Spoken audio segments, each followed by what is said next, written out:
sondage pour commencer. Qui a vécu l'expérience du bal de Paris dans la salle? On voit à quel point il faut qu'on détaille ce que c'est ou pas. Voilà, il y en a deux, bon, c'est bien. Je vous invite fortement à aller voir sur le site du bal de Paris, qui est en tournée mondiale maintenant, et qui devrait revenir dans l'Hexagone sous peu. Et vraiment, c'est une belle expérience à faire. Donc voilà, ça c'était l'instant promo. On est là donc pour parler du bal de Paris qu'on a fait avec la chorégraphe Blancali. Et je te laisse présenter un petit peu le projet.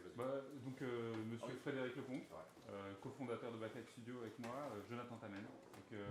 Chez Backlight, on s'occupe respectivement d'encadrer la production et tous les aspects stratégiques et commerciaux chez Frédéric. Je ramène les productions et les encadre. Et nous, on fait en sorte que ça se fasse. Aujourd'hui, on va vous parler un petit peu du bal de Paris, qui est un projet un peu particulier pour nous, puisque c'est un projet qui est sorti en spectacle l'année dernière. Mais sur lequel il s'est passé tout un tas d'événements qui ont mené à ce projet-là. Voilà, donc on va essayer de vous raconter un petit peu aujourd'hui. On va vous parler un peu de technique aussi, parce que sur la réalité virtuelle notamment, la technique c'est quelque chose d'hyper présent et d'hyper important. Mais voilà, donc c'est un projet qui a réuni et Blancali et Backlight, et en particulier la marque Chanel, qu'on n'aurait pas imaginé il y a quelques temps de ça, monter sur un projet de réalité virtuelle, même si c'est un spectacle. Et donc il y a plein d'ingrédients qui ont fait que ces trois acteurs que nous étions sur ce projet se sont réunis pour faire ce spectacle, en fait, sous la direction de Blancali, évidemment. Je te laisse prendre... Donc, alors, au cours de cette heure ensemble, on va vous présenter Backlight, déjà, pour ceux qui ne connaissent pas. Ensuite, on reviendra sur les côtés, sur la présentation du bal de Paris, puisque vous êtes nombreux à pas l'avoir essayé. Ensuite, on parlera des challenges techniques et en termes de production, pour ceux que ça peut intéresser. On parlera aussi des moyens, j'imagine qu'il y a un certain nombre d'entre vous qui seront peut-être curieux de savoir ce qu'il faut comme budget et investissement pour faire une expérience comme celle-ci. Et on finira par les résultats, puisque c'est bien beau de mettre des moyens dans une production, mais c'est bien aussi qu'on en tire des résultats, tout simplement. Backlight, comme on vous le disait tout à l'heure, c'est une société donc aujourd'hui qui fait de la réalité virtuelle, mais à la base, on a un studio qu'on a créé en 2008, Frédéric et moi, donc ça fait bientôt 15 ans. Et à la base, on est un studio d'animation 3D et de VFX. Donc on était très tourné communication, publicité, etc. Et on faisait beaucoup de la belle image, ça a toujours été notre culture. Donc en 2008, la création du studio. En 2010, on a commencé à faire de la réalité augmentée. Donc à l'époque, on travaillait avec une société qui s'appelait Total Immersion. Et on a fait par exemple l'attraction des animaux du futur au Futuroscope. Donc c'était un premier truc en réalité augmentée en 2010 sur lequel on avait pu travailler. Et c'est quelque chose qu'on faisait beaucoup. Il y a eu une première vague de la réalité augmentée à l'époque. C'était très intéressant et c'était le début pour nous de la diversification. Donc on faisait d'un côté de la 3D, des VFX, des pubs télé, et de l'autre côté des expériences en réalité augmentée déjà. On avait fait des choses pour le Grand Palais avec des sortes d'écrans virtuels devant lesquels vous passiez, il y avait des choses qui étaient ajoutées dedans. Donc on parlait déjà de réalité augmentée en 2010. En 2014, on vous en parlera plus en détail tout à l'heure, on a commencé la réalité virtuelle, un petit peu quand il y a eu le grand trend de l'Oculus Rift, qui avait commencé un an ou deux avant. Les gens avaient commencé à tester des casques en prototype, mais nous on a commencé à vraiment travailler dessus en 2014. Et ensuite en 2017, on a commencé à créer... Finalement, tu veux les micros? Ouais, ça sera mieux. C'est Okay. ce qu'on m'a demandé. Yes. Et donc voilà, et en 2017, donc vous n'avez pas de retour micro, c'est pour la version internet.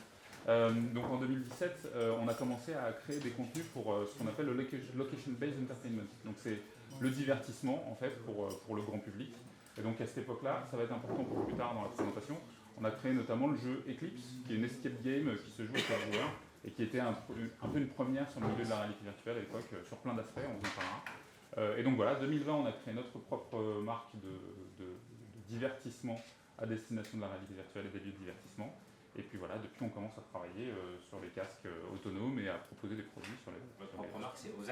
C'est Oz Experience, Oz, ouais, comme le magicien. C'est quoi ces expériences pour le grand public? C'est des expériences grand public, ouais. B2C, non? Exactement, ouais. On propose des systèmes et des... Ouais, vas-y. B2B2C.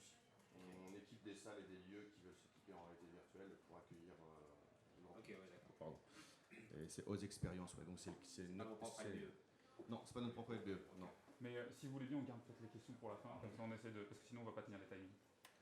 Donc voilà, From Storytelling, c'est un peu To Story Living, c'était un peu notre slogan pour illustrer toute l'histoire du studio, puisqu'on vient du storytelling et aujourd'hui on dit qu'on fait du story living. Et donc voilà, on a bientôt 15 ans chez Backlight et on n'a pas chômé en 15 ans. Déjà 396 projets livrés. Alors, il y a beaucoup de petits projets. Quand on bosse dans la pub, on sait ce que c'est. On a fait plein de petits trucs. On a fait aussi des beaux projets comme le Bal de Paris. Mais on est très fiers d'avoir un track record qui est, à notre connaissance, inégalé, puisque depuis 2014, on a livré 76 projets VR. Donc en vrai VR, pas en 360. Et la plupart sous Unreal Engine, puisqu'en 2015, on est passé sur ce moteur qui est aussi un élément différenciant pour nous. Vu qu'on vient de l'animation, la qualité des rendus pour nous est super importante, ça concourt à l'immersion. Et quand en 2015 le moteur Unreal Engine est devenu gratuit, on a trouvé là le moyen pour nous d'atteindre un niveau de qualité de rendu qui nous satisfaisait tout simplement. Oui, c'est comme on disait tout à l'heure, issu de l'image précalculée haute qualité à destination des marques. Pour nous, le rendu, c'était très important. C'est une des caractéristiques aussi qui font qu'on a pu faire le Bal de Paris. Voilà. Et on a, si on a autant de track records, c'est comme le disait Jonathan, on travaille pour la pub historiquement, le brand content. Donc c'est sur ça qu'on s'est fait la plupart de ces 76 références en réalité virtuelle. Et on s'est diversifié depuis sur le divertissement et le sujet culturel qui nous tient à cœur. On a fait aussi d'autres projets en réalité virtuelle pour de la formation, de l'industrie, des choses un peu plus techniques. C'est pas là où on s'exprime le mieux, mais on est curieux. On n'a pas envie de se rentrer, de s'imposer des carcans. La réalité virtuelle, c'est un vaste sujet qui est tellement neuf que voilà, on expérimente ce qui se présente à nous. D'ailleurs, assez récemment, si vous avez l'occasion de regarder Gulli, le dimanche soir, on a développé avec la chaîne la toute première émission qui intègre la réalité virtuelle, qui l'intègre vraiment. C'est pas un petit caméo. Mais on intègre vraiment des jeux de réalité virtuelle dans des jeux, dans un jeu télévisé. Donc c'est depuis une semaine sur Gulli tous les dimanches soirs. Voilà. Si vous êtes curieux, n'hésitez pas à aller jeter un coup d'œil à ça. Histoire de vous montrer un petit peu ce qu'on fait, on va vous mettre une petite vidéo, un petit panaché de nos créations, si jamais vous n'avez pas eu l'occasion de les voir, histoire que vous voyez un petit peu le type de qualité visuelle qu'on peut proposer. Ce qu'on appelle communément une démo reel.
Une démo reel qu'on n'a pas mis à jour depuis 4 ans, puisque les cordonniers sont les plus mal chaussés.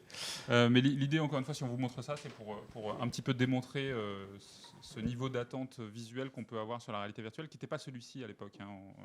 Ça fait pas très longtemps qu'on atteint ce genre de niveau de qualité.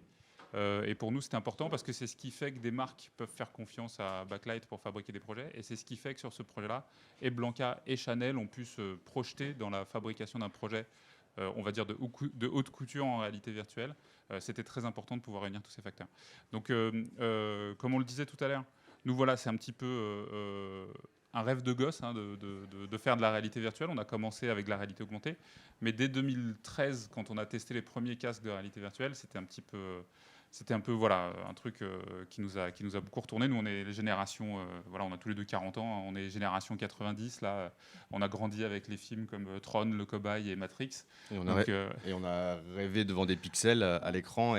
Et c'est vrai que pour le coup, avant d'être une vraie opportunité de business, quand on a essayé l'Oculus Rift en 2013, même si le rendu était pété et que c'était de la 360, on s'est dit waouh, on commence à avoir une tech qui nous permet de faire un truc que nous on fantasmait tout petit et devant les films, mais aussi nous dans notre imaginaire, quoi. Tous les univers, nos univers préférés, on s'imaginait des choses, on s'imaginait rentrer dedans, des histoires. Et là, on avait une tech qui nous permettait de pouvoir faire ça. Et on a franchi le pas vraiment quand on a reçu la deuxième génération d'Oculus Rift, pour ceux qui connaissaient, qui ont suivi un peu cette évolution, mais avec l'Oculus Rift DK2, donc Developer Kit numéro 2, il y avait une petite caméra de tracking qui était livrée avec le casque. Et là, en fait, on avait vraiment les informations de position de la tête dans l'expérience. Et là, le degré d'immersion, il a fait un bond qui était incroyable en quelques mois. Et quand on l'a reçu au studio, on avait plein de projets qui étaient en développement sur le DK1. Et on a dit ok stop, on arrête tout, là il se passe quelque chose, on va prendre un des projets, on va le développer pour de vrai et on va le sortir pour la fin d'année, c'était en 2014. Et en 2014 on sortait Birdie Kingland qui était notre première création, qui était aussi, qui reflétait un peu nos racines venant de l'animation, donc le storytelling, le craft dans l'exécution, une vraie direction artistique, des choses qu'on ne voyait pas vraiment dans les premiers temps de la VR.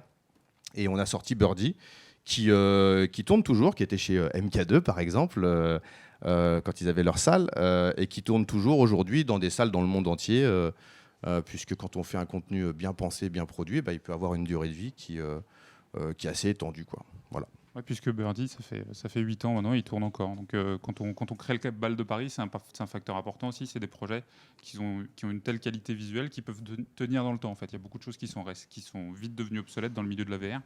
Nous, on essaie de fabriquer des choses qui peuvent durer. Tous nos projets sont exploités pendant plusieurs années sans problème. Il faut quand même leur faire un petit lifting de temps en temps. Un petit peu. Voilà. Petit changement de moteur. On va vous parler un petit peu de Blanca, du coup, ouais. parce que c'est quand même son projet. Et c'était elle qui l'a porté et qui l'a amené là où il est. Ouais, on a rencontré Blancali quand on était à Venise avec Eclipse, dont on vous parlait un petit peu avant. On va revenir encore sur ce projet parce que il est très important dans l'histoire du Bal de Paris. Donc on a rencontré Blanca pendant Venise en 2018. On y était avec un contenu de pur divertissement. On était très très fiers d'être là, au milieu de superbes autres contenus, mais très artistiques. Nous, on était là avec un escape game de science-fiction dans l'espace. Et voilà, c'est ce qui lui a plu. Alors, Blancali, pour ceux qui ne la connaissent pas, on aura une vidéo d'elle qui va parler un peu de la genèse du projet juste après. Mais voilà, c'est une chorégraphe de renom qui est une touche à tout. Elle est passionnée par les nouvelles formes qui sont liées à son art, la danse, et elle est très ouverte à tout ce qui est innovation. Donc, elle a fait par exemple Danse avec les robots. Un spectacle où elle danse avec des robots. Voilà. Aussi évident que elle ne pouvait pas mieux le nommer. Mais c'était intéressant parce que voilà, elle a toujours amené de la technologie dans ses spectacles. Donc c'est pour ceux qui connaissent pas, c'est la chorégraphe du clip Around the World de Daft Punk. Pour une référence très connue, elle a fait plein d'autres trucs, je vous laisse regarder, mais c'est une chorégraphe très connue. Elle a fait, je sais pas quel défilé il y a pas longtemps. Enfin bref, vraiment plein de choses. C'était elle est très très large dans son scope artistique. Ouais, mais peut-être qu'on va la laisser parler parce qu'elle pouvait pas être là avec nous aujourd'hui, mais on a une petite vidéo de son témoignage, donc on vous la passe.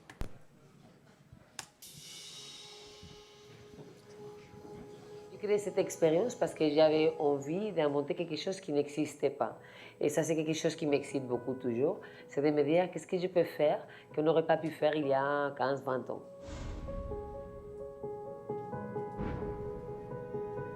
J'ai commencé ma relation avec la réalité virtuelle dans un film il y a 5 ans. C'est ça qui m'a donné l'envie d'aller plus loin. Ça fait 2 ans que j'ai commencé à travailler sur ces projets. D'abord, j'ai écrit une histoire. J'ai commencé à réfléchir comment faire un projet qui était à la fois un spectacle, mais dans un monde virtuel. L'idée pour moi de cette création, c'était de faire une expérience en réalité virtuelle où il y a la danse, où il y a la musique, où il y a aussi la narration, et que c'est à la fois une expérience collective et très festive et joyeuse. Je suis allée chercher des partenaires qui eux-mêmes travaillaient sur la réalité virtuelle, avec qui je pourrais partager cette création. J'ai rencontré Backlight et on est parti en création. Voilà, donc petite explication rapide. On va vous parler du coup un peu plus de ce qui a déclenché cette envie de travailler avec nous chez Blanca. Et pour ça, je vais vous parler un petit peu d'Eclipse. Donc, Eclipse, c'est un projet, on vous en parlait tout à l'heure, c'est une escape game. Pourquoi on vous en parle dans le cadre de la masterclass? C'est parce que ce projet-là qu'on a fait en 2017, il reste quelques places, s'il y en a qui veulent. En tout cas, voilà, c'est un projet qui avait tous les ingrédients de base d'un spectacle de réalité virtuelle, en fait. Donc, Eclipse, c'est un projet en 2017, quand on le sort. On nous prend un peu pour des fous parce que c'est une escape game en réalité virtuelle qui dure 35 minutes. Et à l'époque, quand on dit on va envoyer des gens pendant 35 minutes dans le casque, les gens ils nous regardent comme ça, comme mais vous êtes fous, 5 minutes de VR déjà ça fait vomir, qu'est-ce qui vous prend, vous allez rendre les gens malades. Donc évidemment on l'a fait, et comme on a du savoir-faire et qu'on s'est nous-mêmes fait vomir pendant pas mal de temps, on savait ce qu'il fallait faire et ne pas faire. Et donc on a vraiment créé cette expérience qui a eu, donc, comme on le disait tout à l'heure, tellement de succès que c'est la première fois qu'un contenu de divertissement se retrouve, enfin un contenu de jeu, se retrouve dans un festival comme le Festival de Venise. C'est quand même assez fou. fou pour nous à l'époque. Et donc voilà, les key features de cette expérience-là, c'est que c'est multijoueur. C'est ce qu'on appelle free roaming. Donc on va l'expliquer un petit peu mieux tout à l'heure, mais c'est une expérience qui propose des déplacements libres. Donc on se déplace physiquement dans l'espace avec un casque de réalité virtuelle. On n'est pas juste assis avec un système de téléportation dans les mains. Grande feature à l'époque, on avait un système d'avatar complet, donc une sorte de motion capture temps réel avec des capteurs qu'on mettait sur les chevilles des joueurs. C'était tout en termes d'équipement. Les capteurs sur les chevilles, le sac à dos de VR, bon, ça c'était normal, et les manettes. Et avec ça, on reproduisait un avatar complet. Donc quand Blanca est venue à Venise, elle testait les expériences de VR parce que ça lui trottait déjà en tête. Elle avait déjà fait un film 360, elle était très intéressée par tout ça. Elle a testé Eclipse, et donc Eclipse, à la base, c'est une escape game un petit peu... C'est pas horrifique, mais c'est un peu angoissant, vous êtes dans l'espace, perdu et tout. Entre joueurs, et elle est rentrée dedans, et quand elle a vu qu'elle avait un avatar complet, je vous laisse deviner ce qu'elle a fait. Elle s'est mise à danser, ils ont fait les cons, ils se sont marrés. Notre game master était là, non mais les énigmes s'il vous plaît, non mais ils s'en foutent des énigmes, ils étaient là pour se marrer. Donc voilà, et donc ça a fait que derrière, elle a vu que techniquement, plusieurs personnes dans un espace physique avec des trackers finalement simples, elle pouvait avoir une expérience de danse en fait, et on avait ce socle qui était présent. Voilà. Et ce qui est important aussi à souligner, c'est que Eclipse, nous, on l'a conçu pour qu'il soit acheté par des escape games, des centres de VR dans le monde entier. Et on voulait qu'il soit accessible, que ce ne soit pas un produit qui coûte 200, 300 000 euros. Et donc, tout ce qu'on développe, et c'est ce qu'on fait sur toutes nos productions, on essaie de se baser sur des technologies qu'on dit out of the shelf, donc vraiment des choses qu'on peut acheter dans n'importe quel pays. Et cette technologie d'avatar, elle est basée sur les trackers du HTC Vive. Donc un tracker, c'est 100 euros. Alors que historiquement, à cette époque-là, en tout cas, les solutions pour avoir de la motion capture, donc capturer les mouvements des gens et les traduire dans l'expérience, il fallait passer par des solutions de cinéma comme de l'OptiTrack ou du Vicon, qui sont super onéreuses, qui le sont toujours en fait. C'est 100 000 balles pour un 100 mètres carrés. Et qui étaient, même s'ils tendent à se simplifier, qui étaient quand même super complexes aussi à opérer. Donc voilà, pour nous c'était important, et ça fait partie aussi des choses qui ont séduit Blanca à l'époque. On va vous montrer une petite démo du système, donc avec moi qui fait la présentation évidemment. Mais t'as perdu un peu de poids. J'ai un peu perdu de poids. Et j'ai rasé aussi. Mais voilà, donc vous voyez, ça c'est le système d'avatar qui existait déjà en 2017 et sur lequel Blanca a pu un peu se projeter pour se dire ok, une expérience VR de danse, c'est possible. Et voilà. Donc on en était assez content aussi, et c'est quelque chose qui nous suit dans nos différents projets. Ouais, bon. C'est bon. Et donc voilà, le free roaming dont on parlait, free roaming ça veut dire déplacement libre. Là on l'a illustré avec une des élévations 3D d'une de nos installations. On a fait Toyland avec Illucity. Là aussi, si vous avez l'occasion d'aller l'essayer, c'est notre chouchou, Toyland. Mais voilà, c'est le fait de se déplacer librement sur un espace donné. Ça peut être aujourd'hui, avec les nouvelles générations de casques, on peut couvrir des centaines de mètres carrés assez naturellement. Ça peut être aussi dans des espaces réduits. À l'époque, c'était un challenge de pouvoir proposer ce genre de technique, de pouvoir se balader librement dans un espace. Et pour nous, en termes de conception, c'était important. C'était aussi quelque chose d'important pour Blanca. C'était de pouvoir se balader à l'échelle d'un espace physique. C'est-à-dire que dans la réalité virtuelle, si vous faites un pas, et dans la vraie vie, vous le faites aussi dans la réalité virtuelle. Et ça, c'était assez important pour un spectacle de danse, que les choses soient à l'échelle 1 et que les déplacements se fassent de manière naturelle. Voilà. Donc tout ça, en fait, et ce qui est intéressant, on pourrait aussi illustrer chacun de nos nouveaux projets avec tous les projets qu'on a fait avant, puisqu'on reprend des choses qu'on a expérimentées. Par exemple, quand on travaille pour la pub, pour nous, c'est vachement intéressant parce que la pub, elle nous finance notre R&D, quoi. Historiquement, on n'a pas d'équipe dédiée, mais quand on a des idées et qu'on a des agences ou des marques qui viennent nous voir, on leur dit hey, ce serait cool de faire ça pour ton client. Et en général, ils disent oui, et nous, ça nous finance une R&D qu'on ne pourrait pas s'offrir en temps normal. Et donc voilà, on va vous parler un peu de ces différentes features qu'on a introduites là, puisque pendant les 18 mois de production de ce projet, qui ont été étalés pendant 3 ans de confinement et de crise Covid, on a dû en remonter quelques-uns, des challenges. Donc voilà, on peut attaquer sur le premier. Du coup, ça va être un petit peu technique. J'espère que ça vous intéresse sur l'aspect réalité virtuelle. On vous met un petit bout de trailer du projet au cas où vous n'avez pas vu le Bal de Paris ou entendu parler du Bal de Paris. Et après, on vous parle techniquement de tout ça.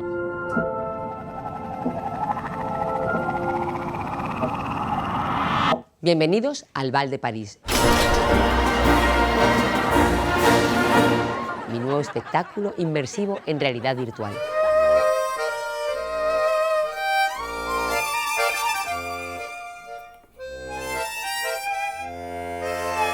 Esto es el futuro. Yo me quiero quedar allí.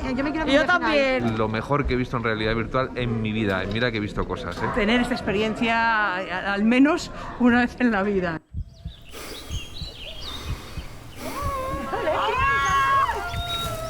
¡Qué sensación! ¡Mírale! ¡Mírale! ¡Hala, qué bonito! ¡Qué chulo! Yo quiero la bandera. Ya se escucha la música a bailar. Just if you want, my dear love, we can meet under the stars. When at last you see the sunset coming to an end. La experiencia más alucinante de mi vida. Bastante chulo. Muy chulo, ¿eh? Muy chulo, súper guay. No he llorado porque se me empañaban también las gafas, pero hubiera llorado. Maravilloso. Una fantasía real. Sí. Vamos a volver porque esto es fantástico. Una mano a la silla y otra mano conmigo, así podemos girar, mira. Señoras y señores, por favor, síganme, suban a la plataforma.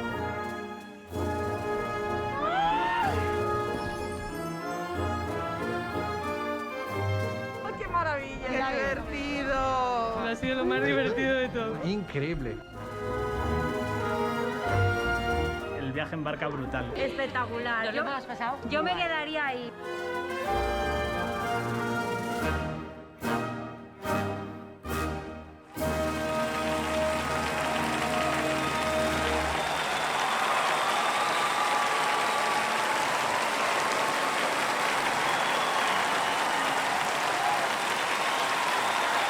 Donc, comme à chaque fois qu'on parle de nos projets VR, les vidéos, les démos, on peut en parler pendant des heures. Il faut vraiment mettre le masque sur le visage pour vivre l'expérience comme il se doit. Donc on vous parlera un petit peu des contraintes qu'on a eues sur ce projet en rapport avec la pandémie aussi. Il y a beaucoup d'images, vous avez vu des gens avec des masques, etc. On a un peu passé cette étape-là, mais ça a été un des sujets, on va y revenir. En tout cas, là, vous avez vu quelques images du projet. Comme vous l'avez compris, c'est une expérience où on a 10 spectateurs, on peut monter un peu plus, 10-12 qui peuvent monter sur un plateau de jeu de 64 mètres carrés et sur lequel ils vont évoluer dans des univers de réalité virtuelle avec des danseurs. Donc il y a des danseurs physiques qui sont présents, eux-mêmes peuvent se toucher entre eux et danser ensemble, mais il y a aussi 2 danseurs qui racontent une histoire. Donc toute l'histoire est évidemment préinclue dans l'expérience VR, mais toute la chorégraphie est faite en temps réel par les danseurs et ils invitent les gens aussi à venir participer. Donc en fonction des publics qu'on a, on vous parlera un petit peu de l'effet sur les gens tout à l'heure, mais en fonction des publics qu'on a, ils pouvaient venir les inciter à participer. Donc c'est un projet qui est en train d'évoluer un petit peu techniquement, parce que comme on le disait, ça va durer dans le temps, mais quand on l'a sorti il y a 2 ans de ça, en tout cas quand on était au gros de la production il y a 2 ans de ça, c'était sac à dos de réalité virtuelle, comme vous avez pu le voir, avec masque de réalité virtuelle, des trackers sur les mains et sur les pieds. Et donc ça permettait aux gens de se déplacer librement dans un espace, aux danseurs de faire leur chorégraphie, etc. On a eu pas mal de challenges techniques à relever, notamment par exemple, comment est-ce qu'on fait vivre des danseurs dans une expérience VR pour des gens qui sont présents pendant 8 heures par jour, parce qu'ils vont faire des représentations pendant 8 heures par jour, sans leur mettre de casque. Donc par exemple, là, on a dû développer un système où, comme vous pouvez le voir, les danseurs, ils ont un capteur sur la tête, mais ils n'ont pas de casque. Par contre, ils ont un équipement VR complet, ils ont le sac à dos, ils ont les trackers, ils ont tout. Ils sont dans le même environnement VR que les joueurs, mais ils n'ont pas de casque VR, parce que sinon, ils n'allaient pas rester 8 heures par jour dans le masque, c'était compliqué. Et comme il y a aussi quelques imprécisions sur le motion tracking, et ça c'est inhérent de la technologie, on voulait qu'ils puissent facilement attraper les mains des gens et se tenir les uns les autres pour leur chorégraphie, donc ils ne pouvaient pas être dans le casque toute la journée. Donc, il y avait aussi des pense-bêtes stickées sur le sol pour leur indiquer en termes de timing, puisque eux jouaient la comédie. Il y a une histoire, une voix off qui se passait avec les différents personnages. Et eux donc suivaient cette chorégraphie avec des moments où ils dansaient, des moments où ils performaient, où ils faisaient de l'acting. Voilà, j'ai pas le mot. Désolé. Oui, alors ils jouent dans ce projet-là pour avoir une consistance, une continuité dans la qualité de la prestation. En fait, tout le vocal est enregistré, a été préenregistré. Donc la prestation chanteur est faite en amont, mais c'est un point clé pour Blanca parce que ça lui permettait, pour multiplier le spectacle et l'emmener à différents endroits, de ne pas avoir à se poser la question de trouver un performeur qui ait les qualités vocales nécessaires, plusieurs même en plus, puisqu'il y a plusieurs personnages qui chantent dans l'expérience, et de se concentrer uniquement sur des danseurs. Donc là, dans l'expérience, tout le narratif, le chant est fait est préenregistré en fait, et toute la prestation physique de danse est faite elle en temps réel par le spectacle. C'est donc bel et bien un spectacle vivant avec des gens qui vont avoir à chaque fois des interactions et une représentation différente. Et on a eu un petit challenge aussi puisque l'expérience avait été conçue et pensée pour être jouée avec 3 danseurs, comédiens. Et pour des raisons d'ajustement du business model, on est passé à 2.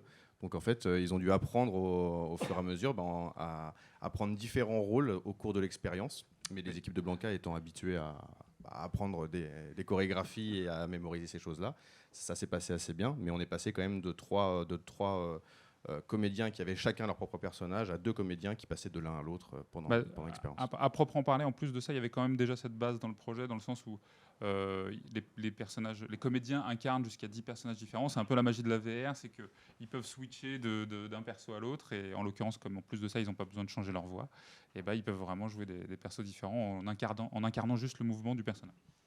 Donc voilà, comme on vous le disait un petit peu avant, on utilisait cette solution de tracker pour faire ce qu'on appelle donc de la motion capture, qui a été la première chose qu'on a validée. On est parti assez vite en prototype en 2019 avec Blanca. Et c'est la première chose qu'on a validée, d'avoir le nombre de personnes présentes dans l'espace qu'on avait en tête, et de voir que ça fonctionnait bien, que les trackers étaient repérés, et qu'il n'y avait pas trop d'occlusion et pas trop de bugs. Donc une fois qu'on avait validé ça, on a pu partir officiellement avec le proto sous le bras en chasse au financement. Ouais, donc c'est un projet sur lequel on a 10 spectateurs et 2 danseurs sur un seul grand plateau de réalité virtuelle. Encore une fois, quand on a commencé à bosser dessus, il fallait qu'on prouve que c'était possible. Très vite, on a eu besoin de montrer que tout ce monde-là sur un seul plateau de jeu, que ce soit sur le Wi-Fi, sur les performances des ordinateurs, sur la possibilité de se déplacer sans se cogner les uns dans les autres, que toutes ces précisions qu'on soit capable d'amener dans la technique, elles soient bel et bien réelles. C'est quelque chose qu'on a relevé, puisque c'est un spectacle qui tourne très bien comme ça et où les gens n'ont aucun problème sur ce côté-là. Ça fait partie aussi de la conception des projets derrière. Il y a une façon de concevoir les espaces VR pour éviter que les gens aient envie de s'enfuir en sortant de la zone de jeu ou des choses comme ça, parce qu'il faut leur donner des règles quand on construit des espaces VR visuels pour que les gens n'aient pas envie de passer à travers des barrières ou de sauter un pont. Ça nous est arrivé dans nos premiers projets d'avoir des gens qui croyaient... mais c'est arrivé. Hein. Ouais, voilà, pas qu'à nous. Des gens qui pensaient qu'ils allaient pouvoir sauter par-dessus un petit obstacle pour aller derrière, et puis en fait il y avait un mur. Donc il faut faire attention. Si vous mettez un pont dans votre décor en VR pour donner un peu de profondeur, une belle ligne de vue, mettez une barrière devant le pont pour que les gens se disent qu'il ne faut pas courir et essayer de traverser. En tout cas, dans les expériences de déplacement libre, comme ils se sentent tellement à l'échelle 1, comme on en parlait tout à l'heure, et capables de se balader partout, s'ils voient un chemin qui est ouvert, ils y vont. Donc ça influence beaucoup la conception des décors et la création artistique globalement. Et aussi la conception des mouvements, puisque... certains pourraient considérer le Bal de Paris comme étant une expérience passive, mais en fait non, dans le jeu vidéo, le mouvement c'est la forme de base de l'interaction, et c'est de l'interaction de mouvement. Donc nous on considère le bal comme étant une expérience interactive, puisque le mouvement est de l'interaction. Voilà. C'est un projet qui avait évidemment en plus sur l'aspect technique vocation à voyager. Alors vous avez vu sur la démo de tout à l'heure, il a commencé en Espagne, puisque Blanca est directrice d'un théâtre là-bas, donc ça a été les premières représentations là-bas. Et maintenant il fait une tournée un peu internationale, donc il a été en Italie, en Espagne, il a été dans d'autres pays d'Europe et il va continuer à tourner. On devait faire Chaillot en première date, mais deuxième confinement, et voilà. Et ça voulait dire qu'il fallait que le matériel soit facilement transportable, qu'en cas de problème, on puisse en trouver facilement dans les différents pays. Et donc toute la technique du Bal de Paris est basée sur du matériel exclusivement ce qu'on appelle out of the shelf. Donc si jamais on a un problème technique, un ordi qui casse, un casque VR qui est cassé ou un tracker qui pète, en fait, vu le matériel qu'on utilise, on peut aller, je ne vais pas dire à la Fnac, mais presque, pour acheter ce qui manque, quoi. Voilà. Et ça a été évidemment, en plus de ça, avec les problématiques de Wi-Fi, tout ça, il fallait qu'on ait des technos qui soient compatibles avec tous les pays. Par exemple, aujourd'hui, le Wi-Fi 6E, dont on entend beaucoup parler dans notre milieu, il n'est pas encore autorisé dans tous les pays d'Europe. Voilà, il y a plein de pays où on peut pas s'en servir. Donc on peut pas facilement déployer sur ces technos-là, donc on est parti que sur des technos qui étaient valables à l'international. On a découvert en déployant à Venise à la dernière Mostra que le Wi-Fi 6E n'était pas compatible. Ouais, on a dû faire pas mal de boulot sur place pour le contrecarrer. Donc voilà, une des caractéristiques du Bal de Paris, c'est aussi, parce qu'on vous disait en introduction, notre savoir-faire, le craft et le soin apporté au rendu. Voilà, on est parti chercher, sous la direction artistique de Vincent Chazal, qui travaille avec Blanca historiquement, un rendu qu'on voulait réaliste tout en étant quand même un peu stylisé. Avec ces masques qui ont l'avantage, vous verrez que beaucoup de nos créations, les personnes sont masquées ou ont des costumes, parce que bon, aujourd'hui, on n'arrive pas vraiment à retranscrire le visage des gens, et si on y arrivait, ce serait un peu bizarre, ce serait pas joli, donc on fait en sorte de les draper dans des costumes. Ce qui est intéressant pour nous, parce que si vous entendez un peu parler du métavers en ce moment, le métavers qui serait l'internet incarné, on va plus sur internet, on va dans le métavers, bah, cette notion d'incarnation pour nous elle est importante, et dans nos installations on aime ça aussi, on aime que les gens quand ils arrivent sur l'installation, on les équipe avec les trackers, il y a une phase de calibration, et là ils incarnent leur personnage, et nous on leur donne un rôle, et l'expérience commence en fait au moment de la calibration. On avait très peur avec Eclipse que ce soit un frein, quelque chose de rébarbatif pour les gens, et en fait non, le moment de la calibration, dès l'instant où les gens ils ont leur avatar, ils commencent à rigoler avec leurs amis, leurs collègues, ils font des chorégraphies, voilà, ils prennent possession de leur personnage, et cette phase d'incarnation, pour nous, elle est importante dans une expérience location-based, donc dans un lieu dédié. À la maison, c'est un autre sujet. Pour revenir très rapidement sur ce que disait Fred sur les visages, les limitations, elles sont aussi très techniques aujourd'hui. Faire des visages très photoréalistes avec des sacs à dos de réalité virtuelle qui ont des puissances limitées ou avec des casques autonomes, c'est très très difficile. Donc c'est quelque chose que nous, on pousse pas systématiquement sur nos projets. Et en plus de ça, sur celui-là, Blanca voulait un côté un petit peu bal masqué, quelque chose de dépersonnifiant justement, parce que c'est hyper intéressant de voir à quel point les gens dans ce spectacle-là se débrident complètement une fois qu'ils sont dedans, qu'ils ont le masque et qu'ils se sentent partis. Bon, bah voilà, ils ont pas honte, ils dansent, ils font les cons et ils s'amusent vraiment beaucoup. On a vu plein de scènes vraiment très marrantes. Et vous voyez sur l'image de droite, donc, ce qu'on appelle nous le plane shifting, ça fait partie de ces petites recettes qu'on a ramenées dans le projet et qu'on a expérimenté sur nos projets précédents. Donc Eclipse par exemple, c'est le premier où on a vraiment tiré cette mécanique qu'on appelle le plane shifting. Donc le plane shifting, c'est comme son nom l'indique, un plan qu'on va faire bouger dans le monde virtuel. Et c'est ce qui permet dans le Bal de Paris, de prendre ce bateau et de traverser un lac qui s'apparente comme le lac de Caume, ou de prendre ce tramway qui vous emmène dans le cœur de Paris. Donc ça, c'est des petites mécaniques qui nous permettent de donner aux gens le sentiment d'être dans des environnements qui sont super grands, tout en les gardant sur une surface qui soit un petit peu réduite. Et vous avez peut-être eu, si vous avez eu l'occasion de faire le bal ou d'autres de nos créations, la chance qu'on vous équipe avant de rentrer dans la zone de jeu, et après on vous retire le masque quand vous êtes dans la zone de jeu. Et il y a beaucoup de gens qui sont... ça fait un peu le deuxième effet qui se coule, de se dire « Ah, mais en fait, on a passé tout ce temps-là » et ils imaginaient des grandes surfaces, alors qu'en fait, non. Ça, c'est aussi un savoir-faire un peu bootstrap, Made in France. On est là pour faire la promotion du Made in France. Mais nous, nos premiers clients, Escape Game parisiens, il était hors de question de partir sur des prods avec des projets qui se passaient sur 200 mètres carrés, quoi. Au prix du mètre carré de Paris, on était forcés de trouver, nous, des solutions qui permettent d'avoir une bonne expérience, de donner l'illusion de grandeur et de déplacement libre, tout en restant, pour Eclipse par exemple, les gens évoluent dans 15 mètres carrés, mais on les fait se balader dans 2 vaisseaux spatiaux qui font des centaines de mètres carrés, tout en ayant un déplacement libre. Il n'y a pas de téléportation, il n'y a pas de choses comme ça, les gens se déplacent librement. Et voilà, ça fait partie aussi un peu cocorico de l'intelligence de prod française. Voilà. Je vais vous montrer un petit peu techniquement comment ça se passe, mais comme disait Fred, en gros l'idée c'est de donner aux gens l'impression qu'ils peuvent se déplacer librement partout où ils le voient. Et donc s'ils voient un endroit où ils peuvent se rendre, c'est qu'ils peuvent se rendre là-bas. Et donc on utilise un petit peu des systèmes de véhicules pour les faire passer d'un endroit à un autre.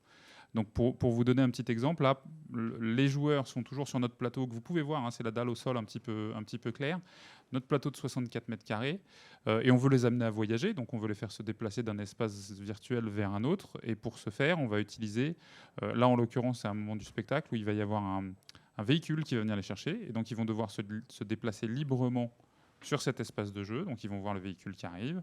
Ils vont s'écarter naturellement parce que quand vous voyez un train qui arrive, vous vous écartez normalement. Et donc c'est un bon exemple. Là, non, mais c'est un bon choix. Oui, mais ça explique bien. Ça explique bien. Je vous promets, ça marche bien. Les gens se marrent de toute façon. Et donc là, ils vont monter dans ce véhicule. L'intérêt de cette technique-là, par la porte. T'as vu, bon choix de vidéo. On va reprendre le point là-dessus. On aurait pu mentir aussi, vous choisirez mieux. Non, mais parce que c'était un moment technique et donc les gens qui passent à travers là font un peu exprès de passer à travers. Donc pour vous expliquer, c'est aussi les danseurs souvent qui. C'est pour ça qu'on a des marquages au sol pour vu que eux ne voient pas l'espace virtuel, ils ont besoin de ces marquages. Là, sur cette démo-là que je vous montre, c'était pas le meilleur exemple du mouvement des danseurs. En tout cas, l'intérêt, c'est que là, les visiteurs sont en train de passer d'un environnement virtuel à un autre, sans coupure, sans césure, pas d'effet de fondu, pas d'effet de temps qui passe ou d'accélération de l'univers. Ils vivent le déplacement et ils ont vraiment l'impression de voyager. C'est quelque chose qui est très, très signature de chez nous. Alors ça rame un petit peu là, désolé. C'est quelque chose sur lequel on a beaucoup travaillé nous. C'est la vidéo, c'est pas le jeu. Ouais, c'est pas l'expérience. Et donc c'est quelque chose sur lequel on a beaucoup travaillé et qui est une vraie science qu'on a mis en place. C'est pour ça qu'on lui a donné un nom. Et c'est assez, c'est une vidéo qui stream sur Internet. C'est assez délicat à mettre en place, mais ça fait que ça augmente l'immersion. C'est-à-dire que quand vous vivez une expérience de 35 minutes où il n'y a pas de coupure et où tous les déplacements que vous faites et tout le voyage que vous vivez, vous le faites tout le temps, en temps réel, à l'échelle 1, et où les déplacements que vous avez, ce sont les vôtres, et ça fait que ça rend l'expérience beaucoup plus vivante. C'est une marque de fabrique, et au début de la VR, et encore maintenant, il y avait beaucoup de débats. Est-ce que la VR, c'est du cinéma, c'est de l'audiovisuel, est-ce que c'est du jeu vidéo? Et nous, quand on nous posait la question, à l'époque, on disait, pour nous, la VR, une bonne expérience VR, c'est plus du théâtre que l'un ou l'autre, parce que l'unicité, le théâtre antique, l'unicité de temps, de lieu et d'action dans une expérience VR, ce qu'on fait avec les méthodes de plane shifting, avec le fait de ne pas faire de téléportation. Nous, on veut vraiment que les mouvements et que l'immersion, quand elle commence, elle soit d'une continuité sans faille jusqu'à la fin de l'expérience, parce que c'est là qu'on arrive à avoir, à provoquer ce sentiment d'immersion chez le public. Et d'avoir quelque chose qui soit efficace, quoi. D'une certaine façon, c'est un peu ce que les sportifs évoquent quand ils parlent de la zone. C'est ce moment où vous êtes concentré tellement qu'au bout d'un moment, vous oubliez un petit peu ce qui est autour de vous, vous êtes dans ce truc-là. Et les techniques qu'on utilise en VR, elles permettent aux gens de rentrer un peu dans cette zone où à un moment, vous oubliez le casque, vous oubliez le sac à dos, vous oubliez tout, et vous êtes dans l'expérience, vous êtes le personnage, vous vivez le truc. Et ça, c'est quelque chose que ce genre d'astuces qu'on vient de vous montrer permettent vraiment d'amener plus vite et de permettre aux gens de rentrer dedans. Ça fait partie de la conception. Deuxième challenge, non, vas-y, je vais te laisser parler, c'est quand même toi le directeur de prod. Hein. Le deuxième challenge qu'on a dû relever sur cette prod, c'était d'avoir, non pas d'avoir Chanel comme partenaire, au contraire, c'était un élément quand même super important, mais c'était ce qu'on appelle le close, donc les vêtements en 3D, temps réel et en réalité virtuelle, avec toutes les contraintes qui vont avec. Donc comment on fait pour reproduire un vêtement et ses mouvements avec toutes les contraintes qui sont les nôtres. Merci. Sachant que sur le Blanca, donc, qui est quand même quelqu'un, comme on vous le disait, d'assez connu dans le milieu, etc., et qui a des contacts avec Chanel, c'est pas n'importe quelle maison, Chanel.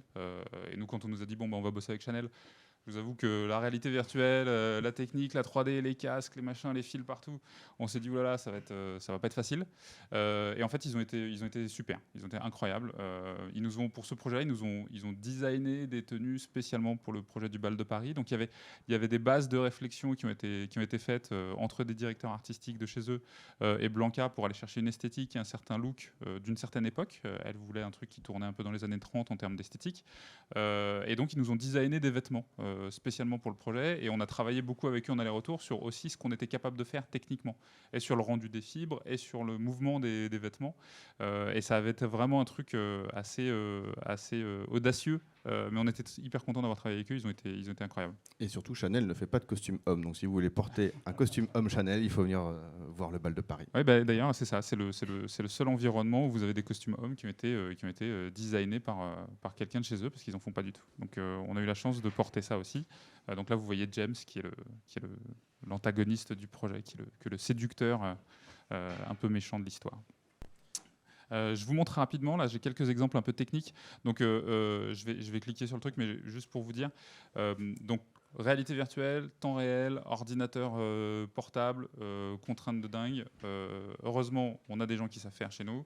On a travaillé avec Unreal Engine et on a pu proposer des tenues qui ont ce qu'on appelle des comportements dynamiques. Donc quand dans le Bal de Paris, vous voyez un performeur qui fait bouger son personnage, ses vêtements bougent en conséquence. Donc là, c'est la robe du personnage principal d'Adèle. Je suis désolé, ils n'ont pas de tête, mais des fois, on a des moments comme ça techniques dans les expériences quand on les fait. Et donc voilà, vous voyez là, le mouvement de la robe est généré dynamiquement. Donc là, c'est sur une animation, mais dans l'expérience, quand la danseuse physique, la vraie danseuse bouge, sa robe bouge en conséquence. Ce qui veut dire que vous aussi, qui portez un avatar et une tenue Chanel reconstituée en 3D, vous avez les mêmes choses quand vous portez un avatar de l'expérience. Donc si vous levez la jambe, la robe va se lever. Si vous avez une queue de pie, elle va bouger. Si vous avez un pantalon, il va se déplacer aussi. Je vais vous le passer un petit peu vite celui-là, mais il va se déplacer aussi en conséquence. Donc voilà, c'est des choses. Ça, encore une fois, ça fait partie de ces petits éléments qui rendent l'ensemble vivant et plus crédible pour l'utilisateur. Si vous saviez le nombre de gens, et donc par exemple, on a beau avoir fait tous ces efforts, ça n'empêche pas des gens de nous dire, parce qu'on n'a pas pu animer les doigts de tous les joueurs, ça n'empêche pas les gens de nous dire ah mes mains, mes doigts bougent pas, et il y en a qui bloquent dessus. Hein. On a vu des gens passer toute l'expérience à regarder leurs mains comme ça. Ça arrive alors qu'on se fait chier à faire tous ces trucs-là, à avoir des tenues qui bougent, des lumières dynamiques, des machins, du rendu hyper réaliste. Et ben voilà, on sent que c'est quand même quelque chose qui peut sortir les gens de l'expérience, d'avoir des features qui manquent comme ça par rapport à la vraie vie. C'est assez voilà, c'est un truc sur lequel on travaille toujours beaucoup. Heureusement, c'est minoritaire quand même comme retour. Et ben parlons des moyens maintenant. On va partager avec vous quelques secrets de fabrication. Alors le budget global pour l'expérience dans sa conception, on ne parle pas de la tournée post-livraison, mais on est quand même sur un budget qui dépasse un petit peu les 2 millions d'euros de budget, avec une répartition qui est assez intéressante, puisqu'on n'est pas loin d'une ventilation égale entre des financements publics, des financements privés et les apports des différents coproducteurs sur ce projet dont on fait partie. Et c'est aussi un sacré challenge de réunir un budget comme celui-ci. Entre nous, je vois peu de personnes, à part Blancali, capables de pouvoir fédérer autant de personnes autour d'elle. Mais elle est quand même partie chercher des fonds publics dans toute l'Europe. L'Allemagne, le Luxembourg, la Commission européenne et le CNC, évidemment, qu'on remercie. On a des fonds publics avec HTC Vive et Epic Games qui nous ont soutenus, Epic à travers son Mega Grant.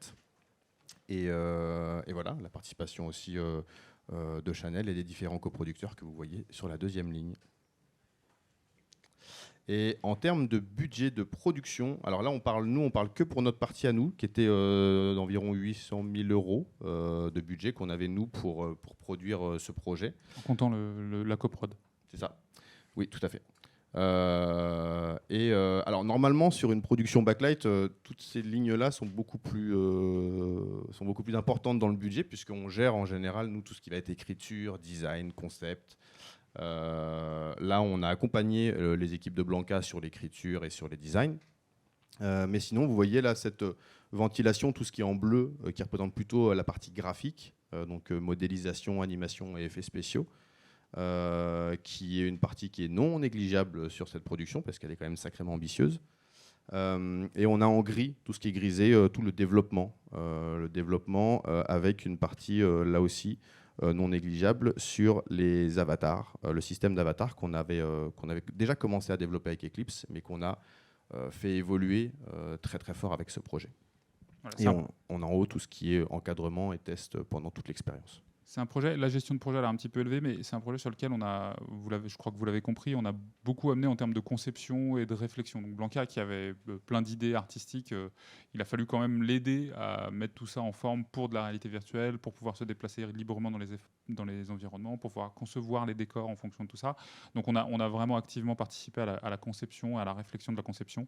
Il y a beaucoup de choses, comme on le disait tout à l'heure, qui viennent en termes de fabrication sur la forme du projet, qui viennent de chez nous. Et donc ça a été un pôle, bon là tout est glissé un peu dans la gestion de projet, mais ça a été un pôle aussi assez important quand même sur le projet. Et on a donc en tout un peu plus de 2000 jours hommes, pas 2000 euros, 2000 euros de café et 2000 jours hommes consommés sur toute l'expérience. Donc une production, comme je vous le disais, de 18 mois, mais qui a été étalée sur 3 ans avec tous les soubresauts qu'on a pu connaître avec la crise de Covid. Et il y a 34 profils différents dans notre équipe, chez nous, qui ont participé à ce projet. Voilà, à côté de ça, sur un projet comme le Bal de Paris, il y a eu un orchestre qui a enregistré, avec lequel les musiques ont été enregistrées. Donc là déjà, il y a au moins 50 personnes de plus. Hein. Et on a toute la partie son, et il y a eu tout un tas de trucs comme ça qui ont été faits. On a aussi travaillé avec des prestataires externes pour la production 3D. Et la fabrique de l'image au ouais. Luxembourg, qui nous a envoyé, qui a pris en charge une partie de la modélisation des environnements, que nous, on a réceptionné et intégré dans un projet. Et il y a aussi Mocap Lab qui était un partenaire motion capture, évidemment. Donc il y avait encore d'autres acteurs. C'est pour ça qu'on vous disait que chez nous il y a eu 800 000, mais que le projet global a coûté 2 millions. Et puis évidemment il y a le travail de Blanca, les équipes, les danseurs, etc. qui étaient comprises dedans pour la conception. Donc il y a quand même quelque chose d'assez large autour de ça. C'est un projet de 40 minutes en VR, 12 personnes. Donc c'est un gros projet. Et donc les résultats, parce que oui, ça coûte cher, mais ça génère aussi du plaisir auprès du public. Et puis voilà, la tournée est partie. Donc là, vous voyez quelques photos des toutes premières démonstrations. On était en 2021. On a pu, comme on vous l'avait dit, on aurait dû faire la première à Chaillot. En fait, elle a été faite à Madrid, au Teatros del Canal, puisque les Espagnols ont eu la chance, pendant les confinements, d'avoir leur lieu de culture qui restait ouvert. On les enviait tous et on était bien contents quand même que le projet ne prenne pas 1 an dans son déploiement, puisque en réalité virtuelle, on a quand même des sacrés gaps qui se passent tous les 3 ans, et perdre 1 an d'exploitation sur une production, c'est juste catastrophique, quoi. Donc c'était quand même cool qu'on puisse avoir ce premier déploiement, avec bien sûr respect des règles sanitaires, des jauges et de tout ce qu'il fallait. Oui, sachant que pour l'équipe de Blanca, ça avait été un challenge de dingue, puisqu'ils devaient nettoyer tout le matériel entre chaque session. Il y avait des jauges de nombre de personnes en même temps, etc. Donc c'est un projet qui a été présenté et qui l'est toujours sur 5 modules simultanément. Donc pour vous donner un ordre d'idée, en général, elle requiert 300 mètres carrés, et on met 5 modules de 10 personnes. Donc on peut faire passer jusqu'à 50 personnes en même temps sur 5 plateaux séparés. Donc ils vivent chacun une version de l'expérience, hein, évidemment, mais ça permet de proposer quand même des représentations et un nombre de visiteurs par jour qui soit cohérent par rapport au milieu du spectacle traditionnel, on va dire, puisqu'on monte jusqu'à 500 visiteurs par jour avec l'expérience. Je tiens à préciser qu'ils nettoient quand même les casques, même à post-Covid, entre chaque démonstration. Il faut leur rappeler des fois. Ouais. Non, pas tous, pas les nôtres. On coupe ça au montage, s'il vous plaît. Non, mais c'est vrai que, blague à part, chez les exploitants de salles sur les lieux de divertissement, il ne faut pas oublier. Et n'hésitez pas à leur demander, si vous allez faire des trucs, que le matériel soit bien nettoyé. C'est important. Voilà. Que dire de plus ? Là, on a quelques exemples. Jean-Paul Gaultier qui est venu essayer l'expérience au Théâtre du Palace. Et on est aussi super fiers d'être une expérience qui est PMR friendly, puisqu'on l'a eu aussi sur nos installations dans les salles de divertissement pures. Et c'est super plaisant de se dire que voilà, on a une techno qui est aussi... Alors, l'expérience n'est pas la même, évidemment, mais qui peut être vécue même par les gens qui sont réduits dans leur mobilité. Voilà, on voulait juste le préciser. Oui, c'était quand même pour rebondir là-dessus. Tout à l'heure, je vous parlais des émotions que le projet fait. C'est un projet où, étant donné que c'est un projet vivant avec des comédiens live sur scène et que vous êtes aussi sur scène, et ben voilà, une personne en situation de handicap qui vient, elle va vraiment participer. Il va y avoir une sorte d'attention qui va se créer souvent autour d'elle, avec les danseurs qui vont être un petit peu plus aux petits soins, qui vont la faire participer, la faire évoluer dans l'événement. Et ça crée des sessions qui sont vraiment toutes uniques. On a eu des choses incroyables qui se sont passées, beaucoup d'émotions, souvent des gens qui pleurent, etc. C'est assez étonnant. Et comme je vous disais tout à l'heure, le fait que les gens portent le masque et que dans l'expérience ils puissent pas nécessairement se reconnaître les uns des autres, ça fait des histoires incroyables. On a plein d'anecdotes un peu marrantes. On a eu des gens qui se sont disputés même. Pour vous donner un exemple, 2 personnes un peu âgées qui étaient dedans, et lors d'un mouvement, il y a la robe de la dame qui a remonté un petit peu sur son avatar, et son mari il n'était pas content, quoi. Il était en train de la disputer parce que sa robe elle était trop remontée. Enfin, voilà, donc il se passe des choses incroyables comme ça. Ça c'est les anecdotes. On en a vraiment plein des comme ça entre les gens qui se mettent à courir partout parce qu'ils sont trop contents, qui sautent, qui dansent ensemble. Enfin, voilà. C'est vraiment super. Non, et puis ce qui est super intéressant, et c'est là où on a un peu un avant et un après 2022, on va dire, puisque le bal il a vraiment tourné 2022, et cette année il y a eu Éternel Notre-Dame par Émissive qui a tourné. Et on avait le bal en parallèle. Et ces deux expériences, on sait de retour de tous les gens qui les ont essayées qu'elles leur ont un peu ouvert les chakras sur ce qu'était la réalité virtuelle, l'immersion, et le fait que non, c'était pas qu'un gadget de geek, c'était pas un truc qui d'une nous rendait malade ou de deux était moche. Voilà, on peut aussi faire des belles choses, des choses qui soient collaboratives. Pour nous, c'est cette expérience. Depuis longtemps, on a commencé à le faire quand on sur nos sujets de brand content. Un des premiers reproches qu'on faisait à la réalité virtuelle au tout début, c'était ouais, mais ça isole, on est tout seul dans son casque. Et assez vite, nous, on s'est fait les dents sur ok, on va faire des expériences multi-utilisateurs en réseau pour contrecarrer un peu cette critique, parce qu'on l'avait super fréquemment, et à juste titre d'ailleurs.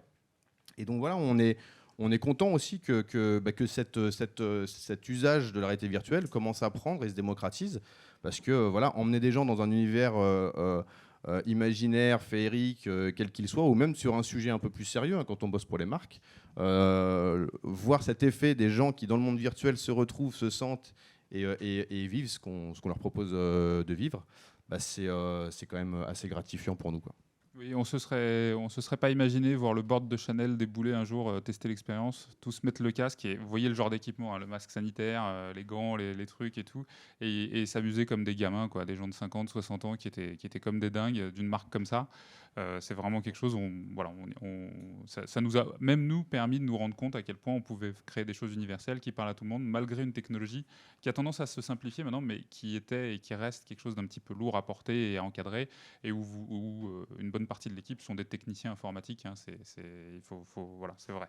Ou de voir aussi le spectateur lambda du Barbican de Londres ou de Chaillot qui découvre ou redécouvre la réalité virtuelle à travers ça, quoi. Donc ouais, alors je dévalide aussi cette photo pour le coup, mais ouais, on a gagné un lion à la Mostra de Venise en 2021, et ça c'est un super achievement, on est très content, on peut mourir tranquille. Ouais, c'est encore une fois de l'expérience VR. Alors maintenant il y a un concours VR à la Mostra, mais c'est vrai que c'était encore nouveau il n'y a pas très longtemps, donc on est très très content de ça. Ouais. Et donc la tournée, puisqu'on vous le disait, on a commencé au Teatro del Canal sur les premiers mois d'exploitation à partir de fin 2021. On a fait donc Madrid, la Mostra de Venise, dans lequel on a gagné une récompense. On a fait la Belgique, on a fait Chaillot et le Palace avec un renouvellement d'expérience au Palace. On a aussi été renouvelé au Barbican et en Suisse, les petites étoiles qu'on voit. Et donc on est très content parce qu'on a quasiment une date qui se valide tous les mois. Et donc ça c'est sur l'année passée. Vous retrouverez donc l'expérience au Luxembourg et en Suisse en cette fin d'année. Et on a d'autres dates qui se précisent. On va revenir en Ile-de-France au mois de février. Et normalement, on devrait valider sous peu New York, l'Asie, la Corée, le Japon. Voilà, on attend confirmation, mais c'est parti, la tournée mondiale est officiellement lancée. Et on a déjà 33 000 personnes qui sont passées dans l'expérience. Et je crois que c'est presque tout. Ouais, non, on va peut-être laisser le temps pour les questions, il reste 10 minutes. Ça marche. Ouais. Et ben merci alors. Voilà, c'est très bien. Si vous avez des questions.